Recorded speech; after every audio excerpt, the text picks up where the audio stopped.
Kali ini saya mau membahas tentang 3 macam asuransi. Yang pertama adalah asuransi rawat inap rumah sakit. Yang kedua adalah asuransi santunan penyakit kritis. Yang ketiga adalah asuransi warisan. Asuransi rawat inap rumah sakit yang sesuai tagihan sangat dibutuhkan. Kenapa? Karena orang 80% selama hidupnya menurut WHO akan menderita sakit kritis. Berarti 4 di antara 5 orang dari setiap kita pasti menderita sakit kritis atau sakit berat tentunya.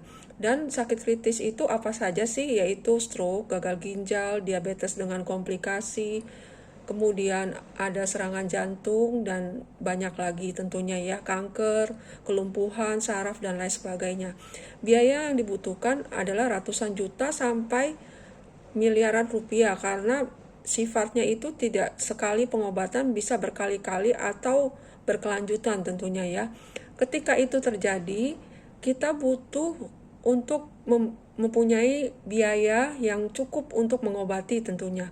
Nah, kalau kita tidak punya biaya, kita akan menjual aset kita, ataupun kalau tidak punya aset mungkin kita mencoba berhutang. Kalau tidak ada uang, tidak ada yang bisa dipinjamkan, mungkin kita pasrah saja dengan penyakit kita. Tetapi ketika kita mempunyai asuransi rawat inap rumah sakit sesuai tagihan yang limitnya sampai 10 miliar refill per 1 tahun, dan kembali lagi 10 miliar lagi per 1 tahun, itu untuk usia 35 tahun, kita dapat berobat dengan tenang karena semuanya di cover sesuai tagihan sampai kesembuhan kita.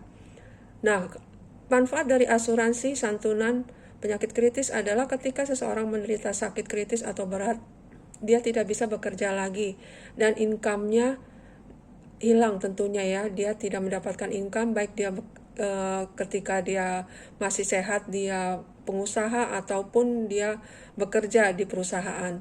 Dia kehilangan income ketika dia sudah tidak bekerja. Nah, santunan ini akan keluar ketika si nasabah menderita sakit kritis atau sakit berat sampai dia tidak bisa bekerja untuk membiayai kehidupannya seperti rumah tangganya, mau biaya anak sekolah, maupun transportasi dan lain sebagainya.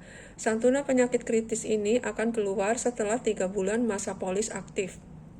Dan kemudian adalah yang ketiga adalah warisan. Warisan ini sangat kita butuhkan untuk kesinambungan kelanjutan kebahagiaan keluarga kita, karena resiko kehidupan meninggal itu adalah sesuatu hal yang pasti.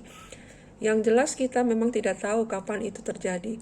Tetapi ketika kita sudah mempersiapkannya dengan asuransi warisan, umpamanya usia 35 tahun dengan premi 1 juta rupiah, itu kita bisa meninggalkan warisan 2 miliar rupiah untuk keluarga kita terkasih. Polis aktif dan warisan ini bisa diklaim oleh keluarga terkasih kita. Dibandingkan kita menabung di bank 1 juta rupiah, selama umpamanya kita perkirakan masa hidup kita 40 tahun, itu kita hanya mengumpulkan 480 juta rupiah plus bunga yang tidak signifikan untuk di bank. Ketika kita berasuransi warisan, nah kita akan mendapatkan 2 miliar rupiah untuk kita berikan buat keluarga terkasih kita. Itulah manfaat dari asuransi. Asuransi adalah proteksi. Asuransi adalah memindahkan resiko kehidupan yang pasti terjadi buat setiap orang ke perusahaan asuransi. Marilah kita bijak mengatur keuangan kita dengan menyisihkan 10-20% dari penghasilan kita, income kita ketika kita masih sehat, untuk masuk asuransi sesuai dengan budget, sesuai dengan kemampuan kita, sesuai dengan kebutuhan kita. Terima kasih.